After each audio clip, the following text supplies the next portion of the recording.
Hi everyone, my name is Ali Davis, founder of MediatorAcademy.com, home of the passionate mediator.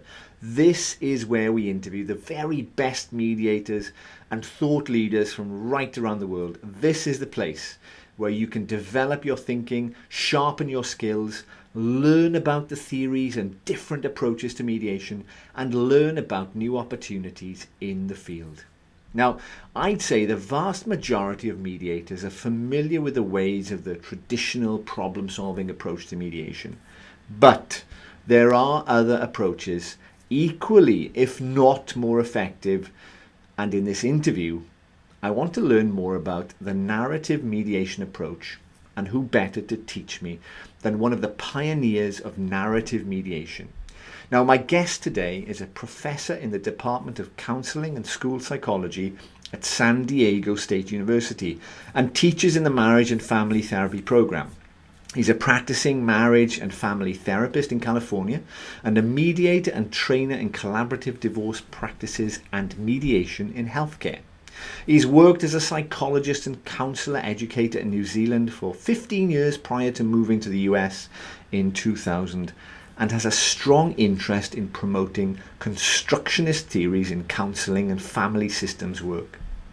He's well known for his contributions in developing and expanding the applications of narrative therapy in New Zealand and in North America, and his main professional commitment lies in the development and application of narrative mediation.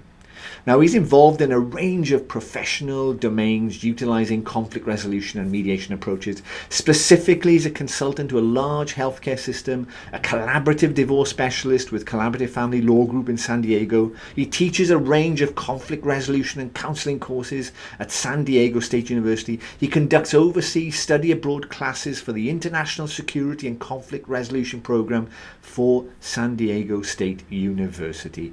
And it's a real privilege to welcome Dr. Gerald Monk onto Mediator Academy. Gerald, welcome. Thank you so much for the great welcome. My pleasure, and thanks for doing this interview. All right, I want to jump straight into this, Gerald. If the problem-solving approach to mediation describes the process as a way for two parties in conflict or two parties in dispute do a deal or reach a settlement that maximizes win-win outcomes, an efficient settlement. That's how a problem-solving facilitative mediator might describe it. How would a narrative mediator or a mediator using the narrative approach describe mediation? Well, I think narrative mediators are interested in exactly the same thing as other mediators. You're put in positions where people are wanting help. They're wanting to resolve and address the problems that they're not being able to resolve themselves. But I think what is unique that stands out regarding the narrative approach is our keen interest in the relational domain in conflict. And so if we can work in improving the relational status of the parties in conflict, we can progress in increasing respect, some mutual shared understandings. We feel the chances are much greater of being able to shift the conflict and make some kind of progress. And it may not always be that you get agreement. Oftentimes, mediators are put in situations where they feel forced to really push parties to come together and sign on the dotted line. And we know that when we're in positions like that, it often ends up being paradoxical. Parties dig their heels in, or they sort of cave in and sign, but then quite quickly afterwards, things unravel. And so we're very interested in the relational space. Okay, so the process is very much part of the outcome. The process is key, yes. And it also raises issues about the kinds of mediations we can do. We tend to do a lot of work in systems, communities, organizations where there is ongoing relationships. Healthcare, where there's ongoing relationships with patients, families, and their healthcare providers. um, families, family businesses, educational settings where people are having to work together over significant periods of time rather than a one-off 60-minute or a 3-hour event. And these parties will never meet together or have anything to do with one another again. And so narrative mediators tend to be in areas where there's some kind of ongoing set of issues that have to continue to be addressed. Got you. Okay. Now, I feel incredibly lucky to be interviewing you today, on any day, in fact. And I tell you why. I had the privilege of interviewing Joseph Folger on transformative mediation, and just trying to understand where his inspiration, ideas, thinking came from. I want to ask you a similar kind of question, but I thought if you could tell me the story of narrative mediation, tell me your story of narrative mediation. Where did it all begin? Where's it come from? How have you developed this? Absolutely. Well, a lot of the work that my colleague John Winslade and I have done over the last couple of decades really builds on a lot of the work done by the developers and leaders of narrative therapy. And some of the central figures of narrative therapy are Michael White from Australia, David Epstein. Their magnificent work in working in the mental health area, we've drawn heavily on their particular frameworks and then adapted them for a mediation context. And so I'd be very happy to talk with you about the sort of genealogy of those ideas. But I think first and foremost, really need to acknowledge the incredible contributions of these figures that develop the narrative metaphor in the mental health field. Yeah. Okay. So tell me a little bit about the genealogy of it. Yes. Well, there are some key figures that were shaping of that practice. We have figures like Gregory Bateson, famous anthropologist, psychologist, and his work on news of difference specifically, and I can talk a little bit about that. Jerome Bruner, a very famous cognitive psychologist who draw heavily on the narrative metaphor. Edward Bruner, ethnographer from the United States, who's very interested in the centrality of the story and community. And then we also have figures like Michel Foucault, the well-known French philosopher historian, who's very interested in the effects of discourse and deconstruction, the wider socio-cultural frameworks that influence society and influence human behavior. So what we've got is kind of try to then simplify it a little bit in kind of three tracks. One is the socio-cultural context out of which conflict arises in society and community, which is Michel Foucault's contributions. The way human beings organize their lives and the understandings of themselves through the use of the story. And mediators all know about how parties want to tell a story. And the story that they tell mediators is a conflict-saturated story that links together a whole series of events that fit a conflict description. And so Jerome Bruner and colleague Edward Bruner are very interested in how human beings link events together in particular ways.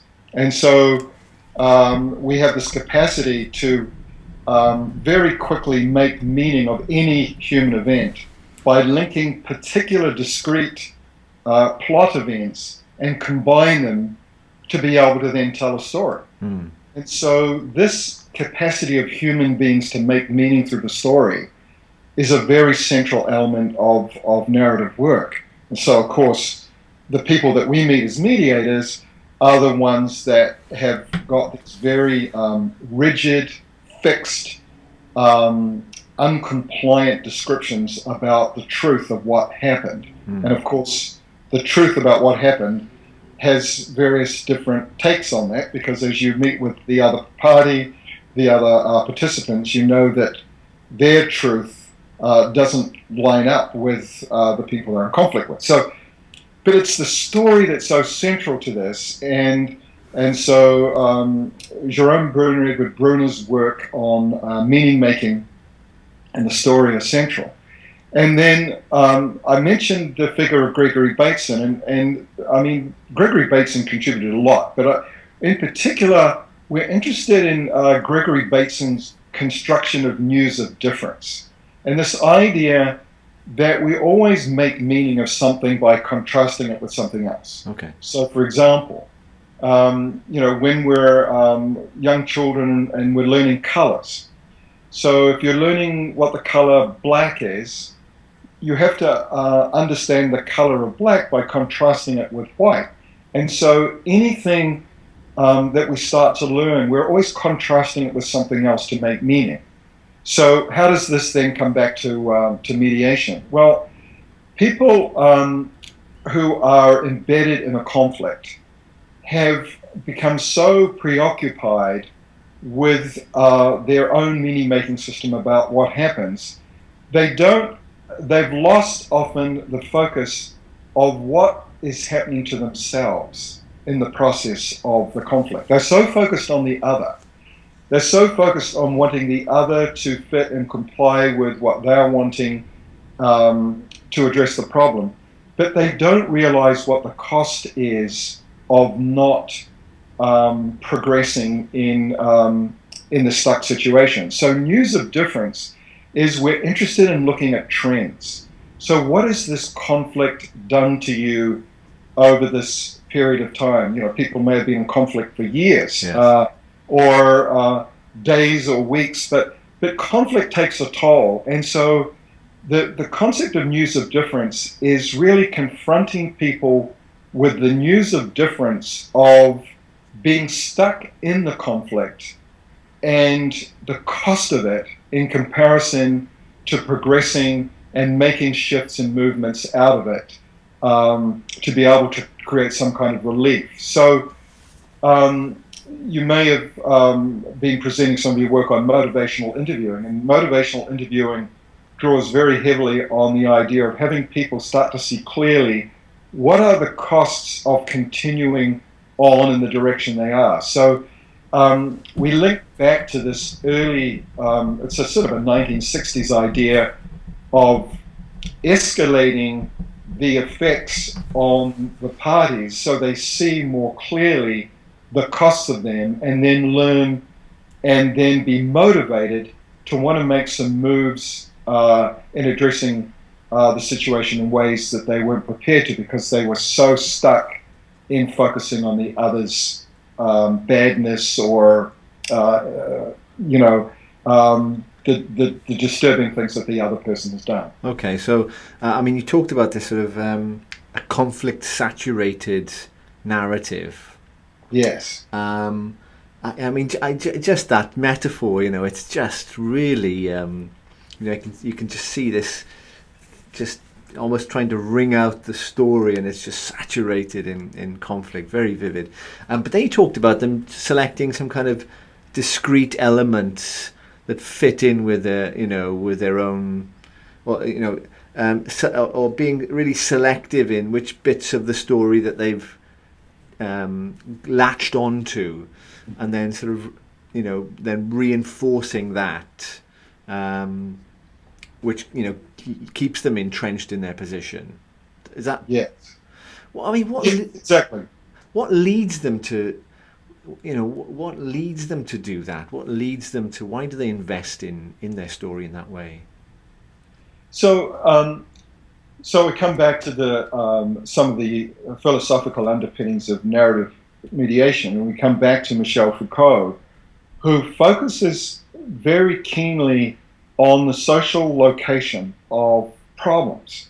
So I think the best way of explaining this is just to use simple examples of everyday life, and especially those of us, who've traveled a little, you get to see this more keenly.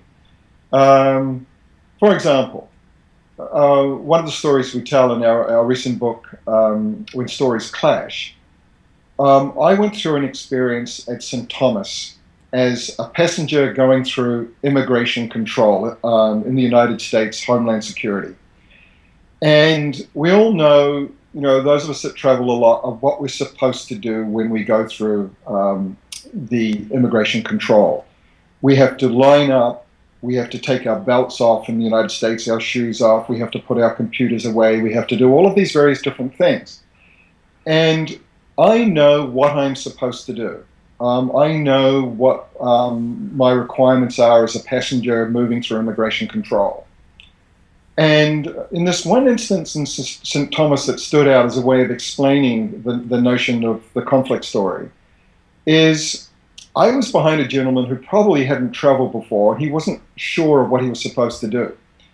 And as a result, the line behind him grew in this very lengthy way, and the level of tension and distress, you could feel it growing. The people behind me going, why are we standing here? What is going on? So seeing the dilemma of the gentleman in front and seeing that there was no one else in front of me, I thought, I'm wanting to help assist the immigration control because I understood that the main thing they want is to keep people moving. Let's keep moving. I'm going to keep moving. So I moved my things in front of the gentleman who was still trying to figure out what he was supposed to do and let my things go through the machine, the X-ray machine. Then when I stood back, the immigration control officer watched this whole event, and they immediately were very, very upset. And they pointed to me and said, "Stand over there." And I was quite shocked by this. Paradoxically, the person was standing under a sign that said, "You have every right to be treated respectfully by the immigration control." And the security person was furious. And I'm standing there so confused and then getting angry because I'm just trying to help move along. And slowly the gentleman got his material through. Then he went ahead through the X-ray himself, and then I followed. And I'm now really angry. Like, what happened? And I went through the line, and I just couldn't help myself because that same security officer now is positioned on the other side of the X-ray machine. And I went to them trying to manage my distress, and I said, "Why were you so upset at me for helping try and keep the line going and putting my things through the machine?" She said, "Sir, in St. Thomas, we are very much about showing respect, and it is very rude to jump the line. And I was wanting to make sure that we all treat one another with respect here." And it was such a great example of an event that I felt an injustice was done. And I was now developing this elaborate, conflict-saturated story about this officer and their personality and their mental health status and these nasty things about the United States and all of these things.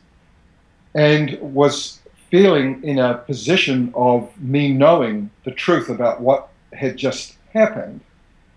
And her reality was so completely different. And she was looking at me as this disrespectful, discourteous, impatient, rude passenger who was defying the social fabric of St. Thomas and their immigration sort of officials' lifestyle. And I thought that in a nutshell was how we understand conflict and why we get to produce these conflict-saturated narratives. They come out of the social space. They come out of the culture. So the narrative mediator is focusing on the social location of problems rather than individual personality and character flaws. The social location of problems. So the problem-solving approach talk about separating, or Urey and Fisher talk about separating the people from the problem. Right. In the same kind of way, the problem isn't located in the person; it's Yes. in the. Okay. And we share that. There's a mantra that Michael White used to utter: the problem is not the problem, the person. Sorry, it's the reverse. The person is not the problem is the problem.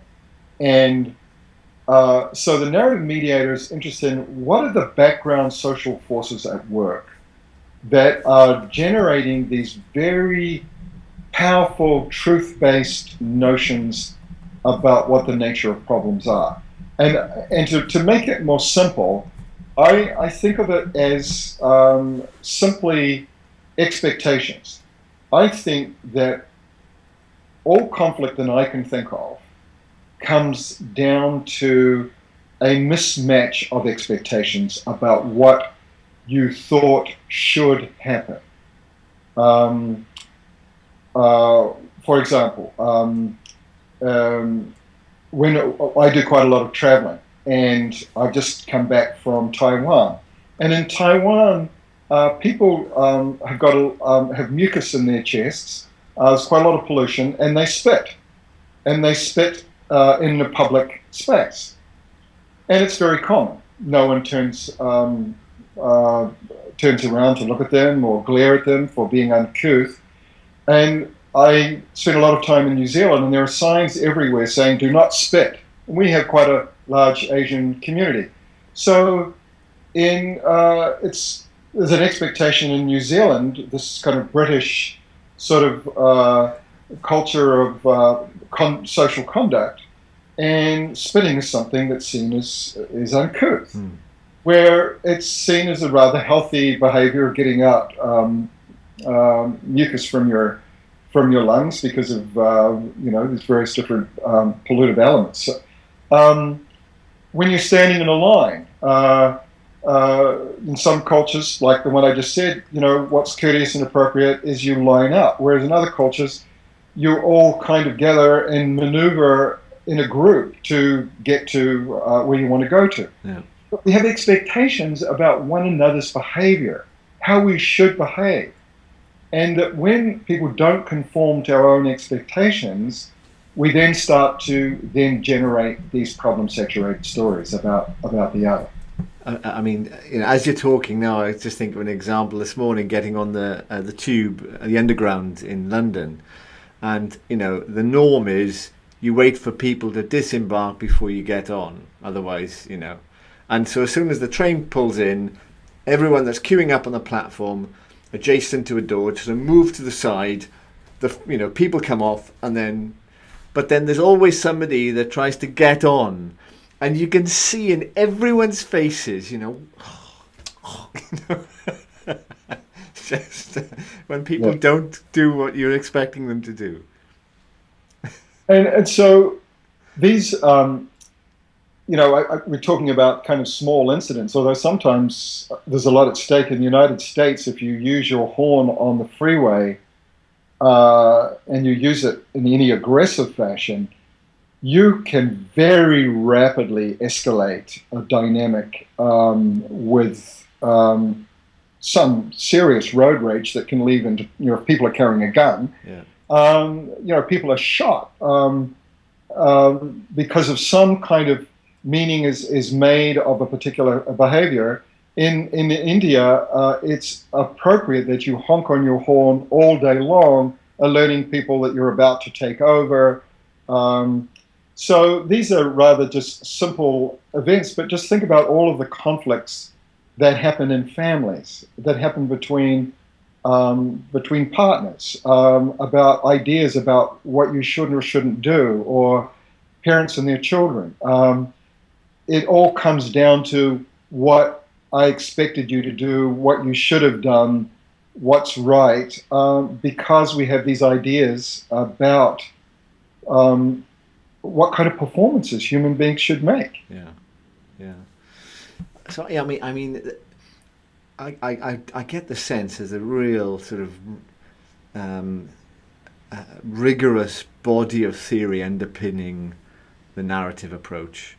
I mean, how far has it been developed, Gerald? Well, narrative mediation is features in some prominent places around the globe and is not evident in other places. Scandinavia, narrative mediation is used quite widely. Denmark, in particular, New Zealand, Australia, which has had a long association with narrative practice, is quite a common, well-used modality there. Canada, used in healthcare, used in organizational conflict, used in education. And also, there's a lot of work now being done in restorative justice and restorative practice, which draws heavily on narrative metaphor work. It's not widely used in the United States, where I live, but where there are, these. I've missed out South America, Brazil, and Mexico. Areas there where people have keenly used the work of Michel Foucault and so on, have drawn on that approach. Yeah, okay. I read somewhere that narrative mediation is both an approach and a methodology. Mm-hmm. It's I want to find out a bit more about the methodology, or the I've got to choose my words now. Is it the process? Because I understand a little bit about the methodology. Mm-hmm. What does the process look like? Well, for example, I do quite a lot of work in the healthcare context, and one of the things that my colleague and dear friend John Winslade and I, in the early 2000s, when we started presenting on this work in the United States, we talked about the importance of separate party meetings. And we ended up in quite a lot of conflict with our colleagues who said you should never, ever start a mediation in meeting with parties separately. You should always start with parties together. So the mediator is meeting everyone for the first time. It's showing an even-handed, neutral approach. There's no suspicion about what other events have occurred prior to that. And we really did stand apart back then about saying we, in most instances, will meet with parties separately before bringing parties in conflict together at the table. And in the healthcare environment, where patients and families have a conflict with a healthcare provider, some bad medical events have occurred, there's a sense that the healthcare professional has behaved not only just disrespectfully, but has engaged in some bad medicine. Mm-hmm. Bringing a healthcare provider and the patient and family together at the same time as the first meeting that they have to talk, we find is a very inappropriate thing to do, because we don't know whether mediation is going to be the right thing for the family. Are they going to be approaching the healthcare provider really understanding that they're open to listening to what the healthcare provider has got to say, or are they going to use the environment to just kind of attack the healthcare provider because they feel so angry, but they're not actually interested in resolving a problem? So we need to decide in the mediation, people saying, yes, we want to resolve this.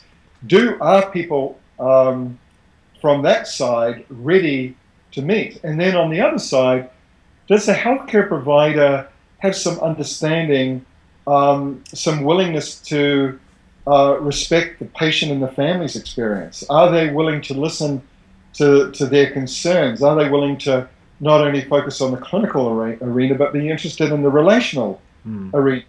is this healthcare provider the right person to show up, or will their presence escalate?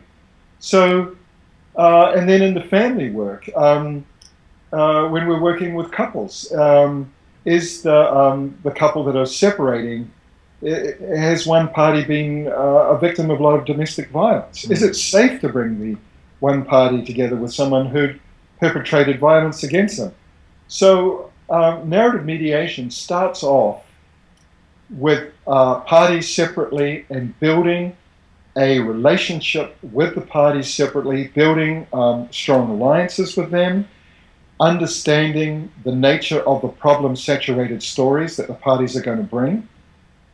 Also, using that environment, drawing on some of that theory I was telling you about before, of listening for the effects of the problem-saturated story on them. What is this problem-saturated story doing to you?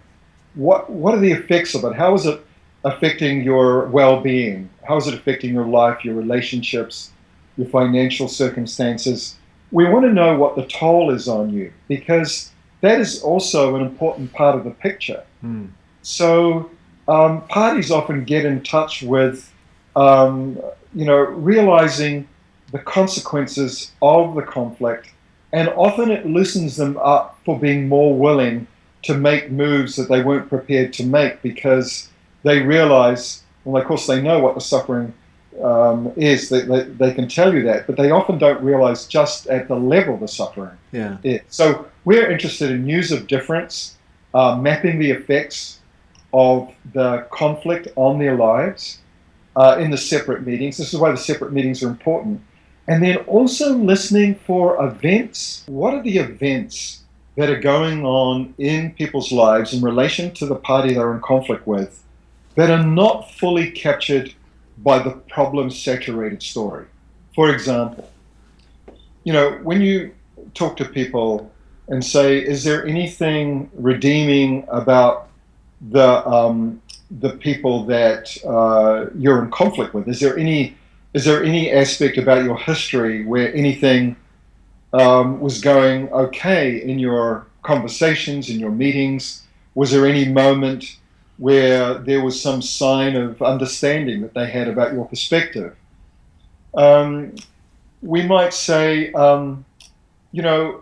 given all of the things that you've said about how terrible the people have treated you and about how bad this conflict is, what do you think about the idea about your willingness to even meet with them? And so we're very interested in the motivations to meet. How are you prepared to sit in the same room with these people? Do you think that there's some remote possibility that they might be able to listen and understand some aspect of what's occurred that they don't right now? Yeah. And so we use what we call smalling language to find small entry points that we can build on that is not defined by the problem-saturated story. And we find these out in the separate meetings. And that's when we start teasing these out, and they become new knowledge, new spaces, new opportunities, new possibilities to be able to weave these in when we start working through the issues in the joint session. Okay. So we'll end the separate meetings by saying, are there any things that you've shared in this meeting that you don't want brought forth in the joint session? And typically people are going to say, no, I don't mind. I'm quite happy for you to share what we've talked about, because I think you really understood, mediator, really understood my concerns and my issues. Yeah. So the centrality of separate meetings and narrative mediation, I think, probably stands apart from some other practices. Got you. Okay. So you talked about understanding this conflict-saturated story. Would you use that language, or would you? No. Okay. So we would say, so in the separate meeting, what we'd start with is, what is your hope end goal about what may come from this mediation process that you're about to go through. Uh-huh. You know, if you were to think about an ideal ending to this, being realistic about the circumstances that you're facing, what would that look like? And what would your part be in helping get to this position? Or what would the other party be doing that would help realize some of these hopes? But so we start with the end in mind, and explore. We might spend quite a bit of time. Tell us more about your goal and what your hopes are. Tell us why this is something that you really think could happen here. And so that actually is a great place to start drawing out what we would technically call the alternative story, the non-conflict story, the non-problem saturated story, the preferred narrative, the narrative that leads to some sense of mutual understanding or some sense of mutual respect. So we start with the goal or the hopes, and then we'd say, well, tell me what happened. Tell me the story. And when did this first start? And what was happening before it started? And because we're in this separate meeting, we're not taxing the other party as they're sitting there waiting for us to explore all of this. We are fully present and paying complete and utter attention to them. We are building a strong alliance with these people so that when we go into the joint session, we're in a strong position to be able to bring in elements of the conflict story that we think might be very helpful to be told, to kind of direct people away from telling areas that are obviously redundant or that they've talked about many times before and it just makes people tired. And then ask permission to go into some of the areas that are new, that hadn't been spoken about before. And so we do it in a very lay way without the jargon. Yeah. And of course, people love to tell the story of what happened. Yeah. I mean, it's interesting how you describe how you might, as the mediator, bring elements of what you discussed in your separate session into the joint session. Mm-hmm. I'll give you a startling example. A number of years ago, I was working at this research institution. Funny story. This is in New Zealand, and it was at the time when they were cloning sheep. And if anyone's ever gone to New Zealand, they know that we have something like 60 million sheep. So these two scientists were engaging this really cutting-edge research on cloning. And they had just won this massive grant to work on this really important agenda in our primary industry in New Zealand. And they had worked together for about 10 years before, but things had got to a point that they couldn't stand one another. They were so tired of the conflicts that they'd had over the years, but both had knowledges that the other needed to be able to conduct the research and be able to progress, but they could barely stand to be in the same room. So we met, I think I had 3 meetings with each of the parties prior to the joint session. What I discovered as we were talking about the problem-saturated story and then talking about the effects of the problem-saturated story, one of them said, as an aside, since this conflict really got going, I haven't had sex with my wife in a whole year, and our relationship is at an all-time low. Now this research team, they used to socialize. They had gone to barbecues together. They had a history, but they could barely talk now. And the other talked about going home and not being able to sleep, and they both talked about horrendous personal consequences of this. in the joint session, I said, you talked about something very personal to me. And you did say it was okay to share something, but you said something very private to me about what was happening with your wife. And I'm wondering if you're open to sharing that, because it really seemed to capture the devastating impact this conflict has had on your life. And she said, look, I don't mind at all. Mary and I's relationship is unraveling because of this conflict that you and I are having. We haven't had sex in a whole year. And then there was this silence. And then the fellow, we'll call him Frank, said, I can't really believe what you're telling me. I thought you just didn't care at all about this whole thing. You come to work, you don't look at me, you don't talk, you seem like you're just totally comfortable with what's going on. I didn't have any idea. Do you know that I haven't been sleeping, blah, blah, blah. So because these scientists had this history, we brought in some elements that you wouldn't think of bringing in, talking with a couple of scientists about a conflict.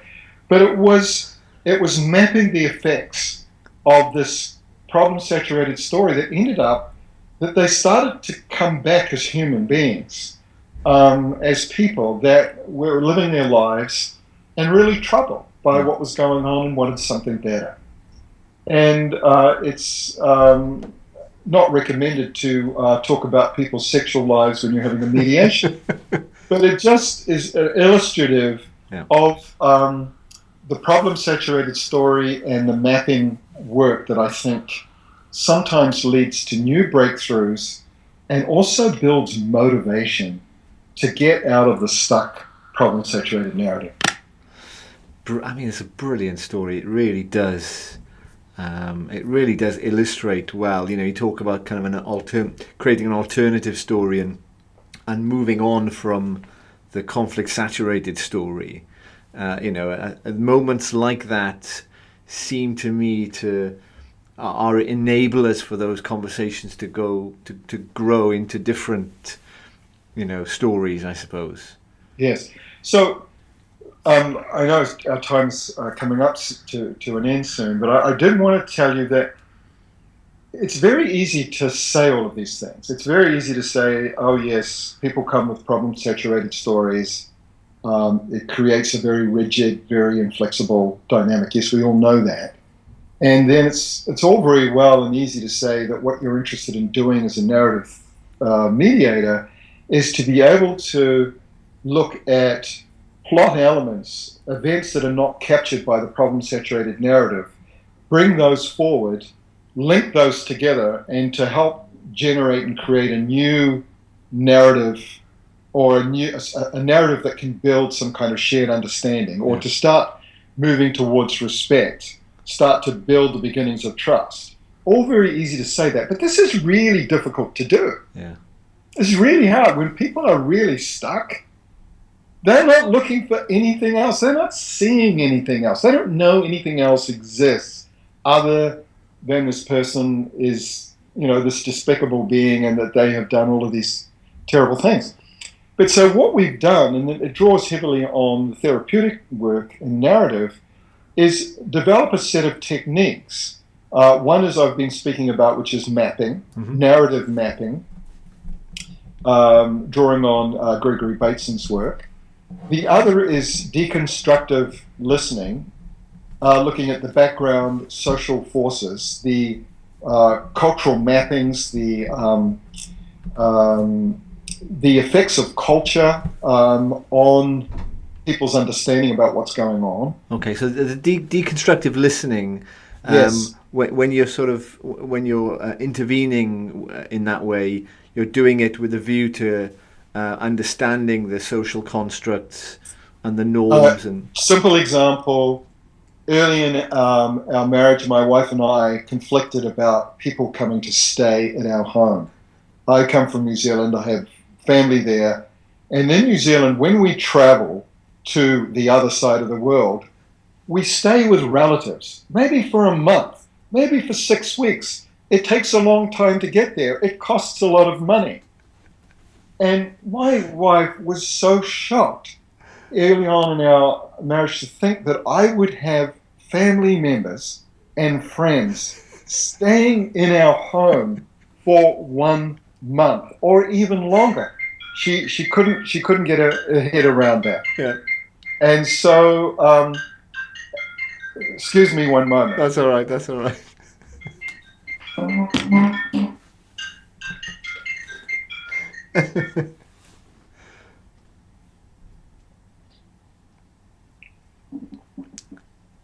Okay, sorry about that. That's all right. That's all right. So she couldn't get how I would want to do that and how intrusive and disrespectful and rude that would be to have a visitor or a family member stay that long. I said, well, how long does your family stay with you when they're visiting? A maximum of 4 days. We couldn't stand it any longer than that. And so initially it was like, well, that feels very hurtful that you wouldn't want my family to kind of visit with me. They're coming a long way. That's not very kind and thoughtful that we would welcome my family so that they would be very comfortable here for a period of time. And she said, but it's so thoughtless of you and selfish that you would have family members imposing on our lives for that kind of period. That's so rude and thoughtless. As we started to deconstruct, that it really wasn't about either of us being selfish or some kind of characterological sort of problem about one another. It's really about the cultural meanings that we made about why we felt so fiercely passionate about this and why this conflict went on for some time. But so deconstructive listening is looking at, well, how did you come to that idea that you care so strongly about that and you think of me in this way? So that would be an example of deconstruction, simply. Brilliant. And then the third technique I wanted to mention is this technique we call of double listening. So, you know, all mediators know about active listening and reflecting back what people are saying, and you paraphrase and you summarize and you identify feelings and these kinds of things. But we're interested not only in all of that, but we're interested in double listening. We're always listening for the not yet said or what is implied. So when you say it's not fair or it's unjust, tell us about fairness. Tell us about justice. They were really rude. What is not rude like? Tell us about what you would prefer that's not what that is. We're always looking and listening for the contrasting reflections. So these are the opposites you talked about earlier. Yes, exactly. And then we're writing those down and noting them. In the separate sessions, we're noting them and pulling them together. And we're also noting them in the joint session in the moment-to-moment exchanges. And that we have found is incredibly helpful. Again, it's all about timing of when you do these things. And then lastly, I think what narrative work is most widely known for is the externalizing language. Okay. Externalizing the problem. The problem is the problem, the person is not the problem. What are the externalizing issues?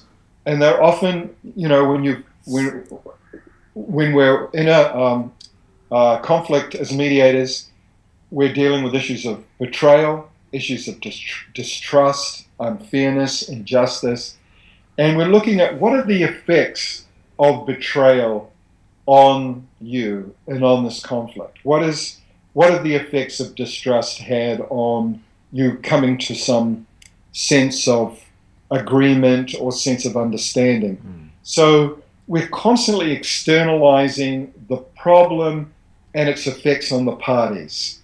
And it starts to, and they don't typically use this language, but it starts to loosen up space for them to move away from what we call these essentializing, totalizing descriptions of the other to something that is a little bit more nuanced, that there is some spaces that they haven't thought about before, new entry points that haven't been considered, And as they go realizing that the suffering that the other party is engaged in, especially when we're dealing with, conflicts that I've said are involved in parties that have got some stake in some kind of ongoing relational space, rather than, say, an insurance company that's paying out some money to someone who's an accident victim. The insurance company doesn't care about the person. They just want to know what financially is it going to take. And it's, the agent isn't going to be personally hurt, although the company might be affected by how much it's going to cost them. But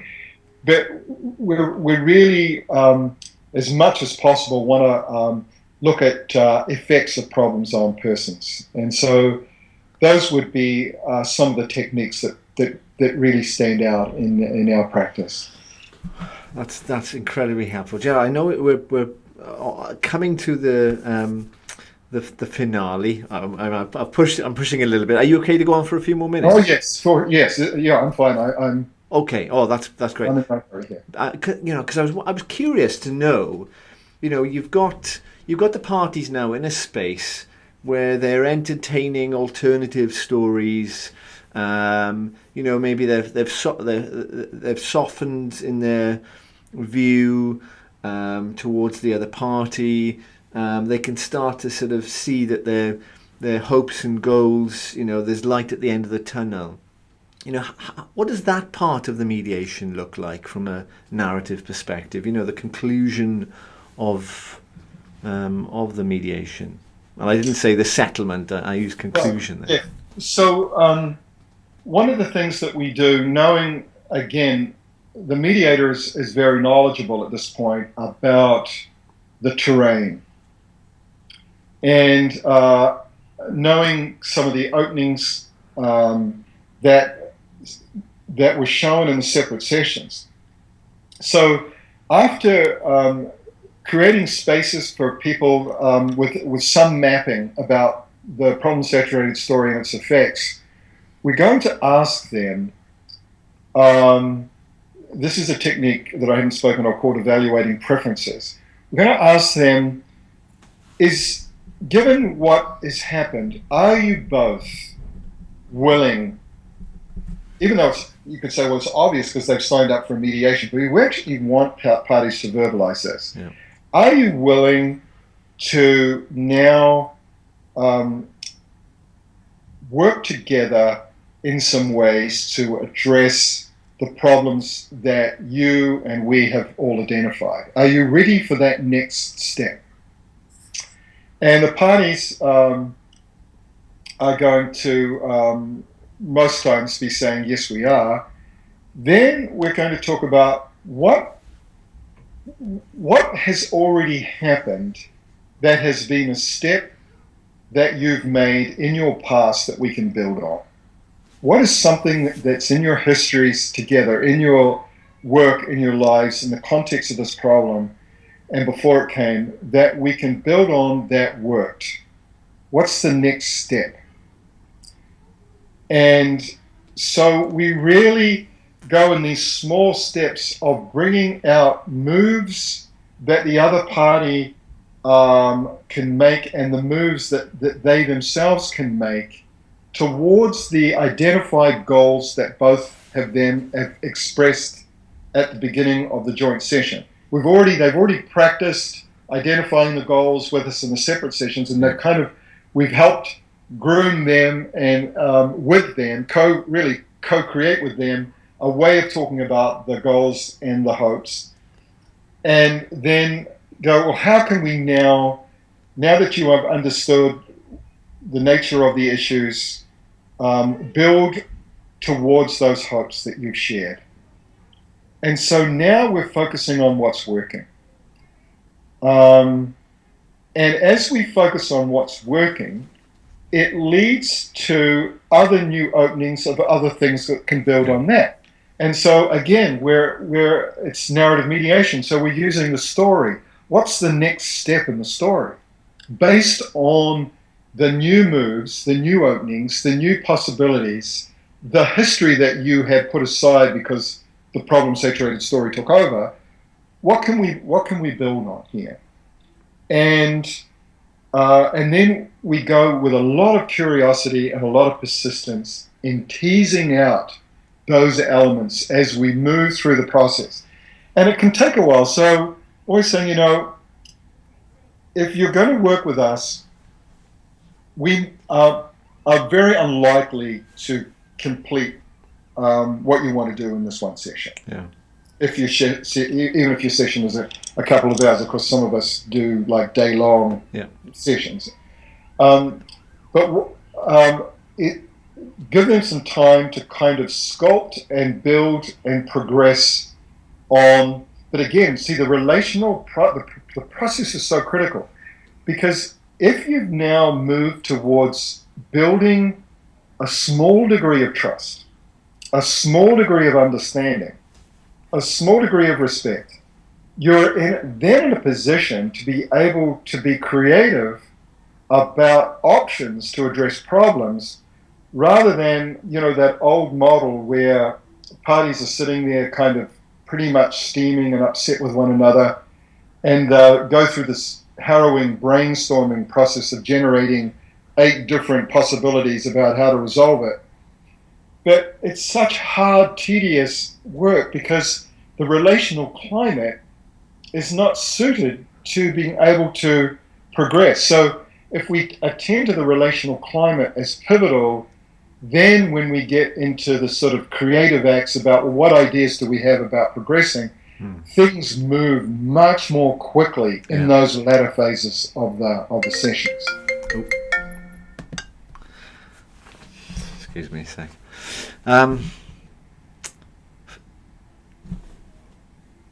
Something that came to my mind then when you talked about the building on the relational aspect was the similarity with transformative mediation. It's that idea that you are, trying to support the parties in their conflict interaction, but also, just trying to help them nurture a sense of compassion towards each other. Right. And it seems you've talked earlier on. You mentioned of something else. I can't remember what it was. And it's it made me think of the transformative approach. Mm-hmm. And do you see those similarities? I think there are some similarities. I think conceptually, philosophically, I think there's quite a lot of strong overlap. But I think having met with Joe Fulcher, and we shared some space at a conference in Moscow actually a couple of years ago, and I think some of the distinctions are about the management of the process. I think in narrative practice, the mediator is much more active in managing the dynamics because we're teasing out. We're doing a lot of nuanced things that we want to guide. We want to guide how the problem-saturated story is talked about. We want to guide the externalizing, the mapping. We want to talk explicitly about evaluating preferences.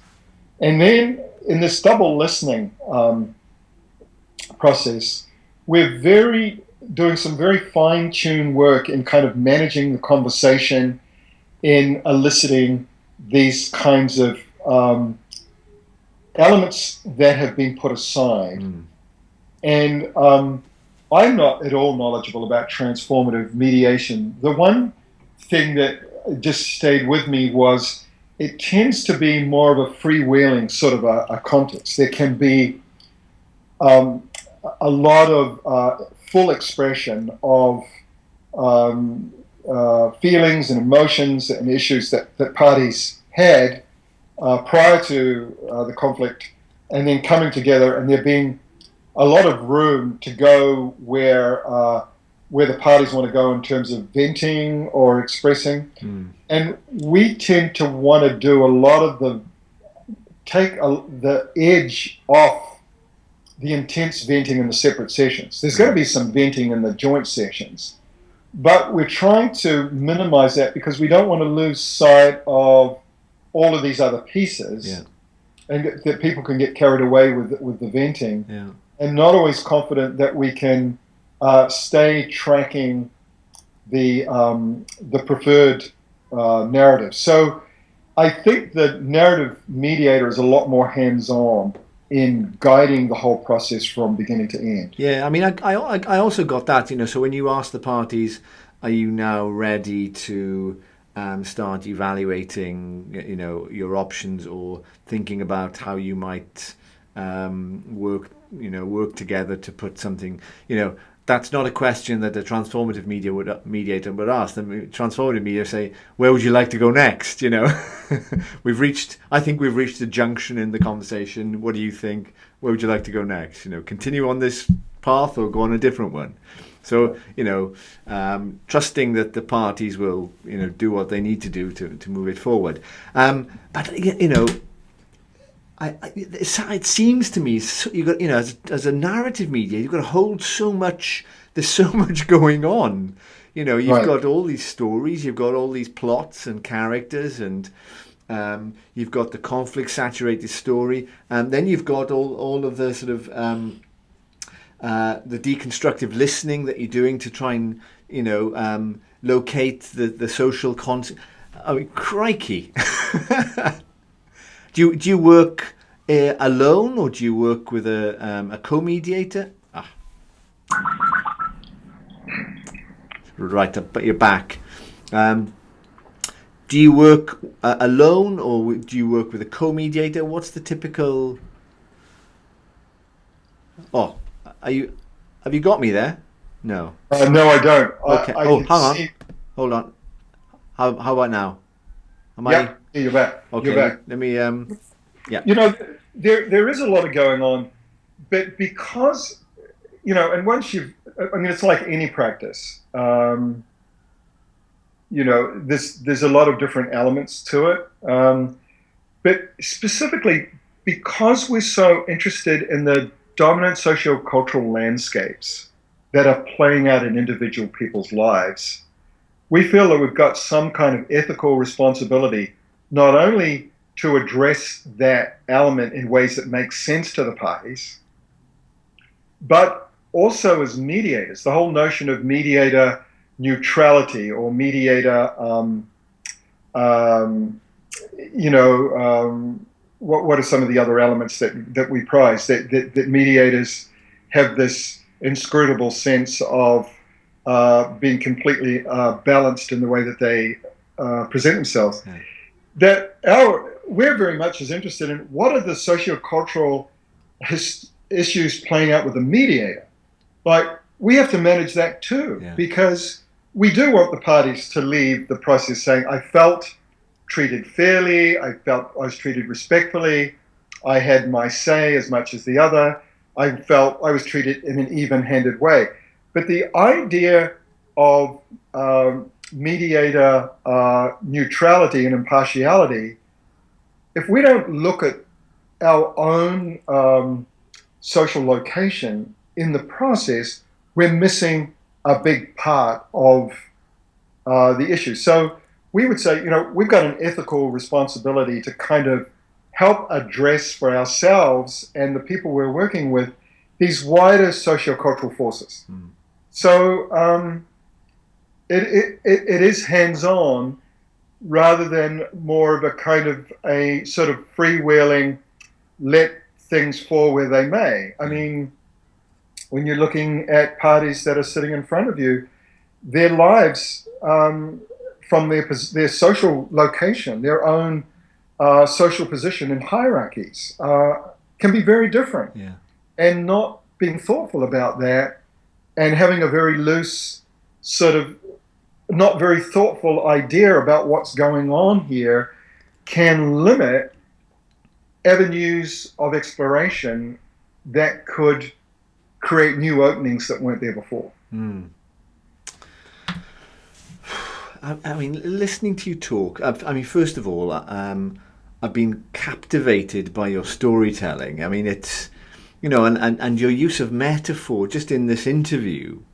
And is that a sort of a predisposition that you have, or is it something that comes through the work that you've done? Well, having had decades of work studying the sort of narrative metaphor in the particular way that we have. It's so much a habit of how I look at life. I look truly at conflict in my own family through a sociocultural lens. Like, why are we fighting? If we're fighting about something, what is going on in the background that we're not paying attention to? Why do I have these expectations of what is about to happen next? Where is that coming from? So, I mean, it sounds a bit nerdy, but I really apply this to my own life. So then I'm constantly looking, and it's so fascinating when you travel, because it then shows up so often. Why am I irritated about being in a restaurant and the waitress hasn't come in 5 minutes to check in and say, would you like some water? Well, I've been living in the United States for 16 years, and I have been groomed in this culture of customer service. Yeah.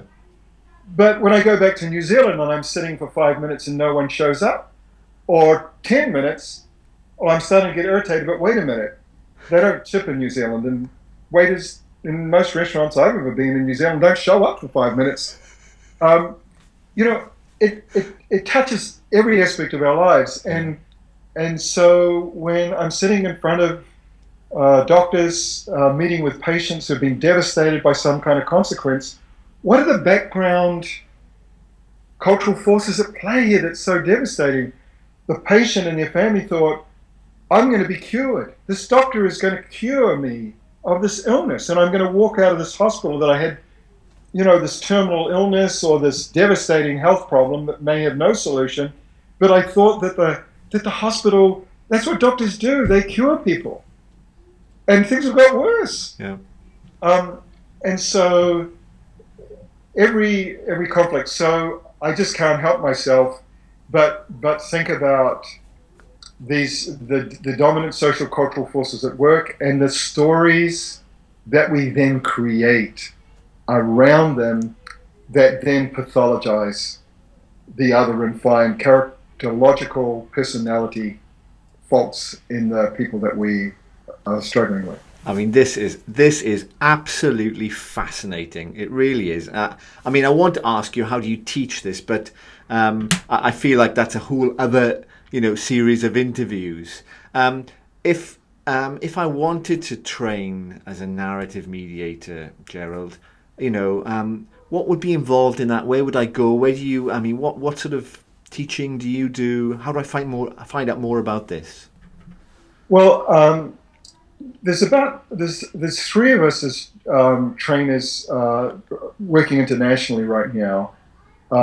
Sarah Cobb, who you've interviewed before, John Winsley, myself. We have some other colleagues in New Zealand. We tend to go where we're invited. There's many other things we're involved with, but we're invited to go somewhere to do some training. I'm off to Japan in a couple of weeks, looking at narrative mediation in a healthcare context in Japan, and so where a community is interested in what we're doing, we will go there and we'll want to learn about the context, because context is everything. Because if you're working in labor relations, working in real estate, you're working in insurance, you're working with family, community-based issues, healthcare.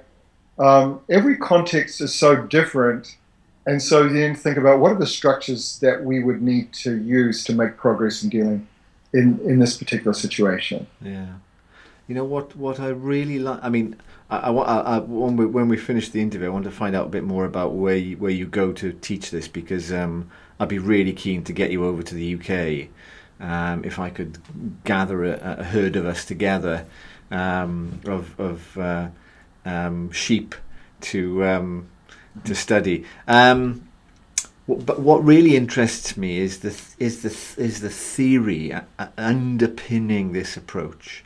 It just there's real. It feels like there's real substance there. Real meat there. Plenty of stuff to get you thinking, plenty of stuff to go in the course of the mediation.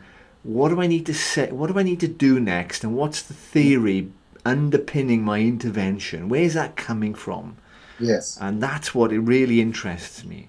Yeah, I think that's a fair analysis. I think the narrative work really does have a very robust theoretical underpinning that really draws on some very powerful ideas. And your ideas are being introduced all of the time in this work. The work I haven't mentioned from Ken Gerg in the social constructionist work is, again, enormously influential. So you've got disciplines of sociology that go back into the 60s. You've got all of the work from the critical theorists from Europe. You've got you've got these disciplines of anthropology, history, and more recently psychology. And I think this work does draw on a variety of social science disciplines that I think make it a very robust practice. And so when you're in stuck situations, you do have a lot of theoretical work to draw on to kind of free you up to kind of think freshly about a way of proceeding. Yeah, I mean, it just sounds really, really fascinating. And I'm pretty sure that this is the first of many conversations. I hope it's the first of many conversations you and I have. Look, I feel like I've been overly indulgent in this interview. Well, I always enjoy talking about our work. So. It's been a real education. I really appreciate it. I know people watching this will have opened their eyes. And I really hope that they reach out to you, find out a bit more. Where can they go to find out more about? They just need to Google my name and they can find contact details. Super. Well, Gerald, look, let me be the first to say a huge thank you. Thank you very much for your time and your generosity today. It's been a pleasure. Thanks, Gerald.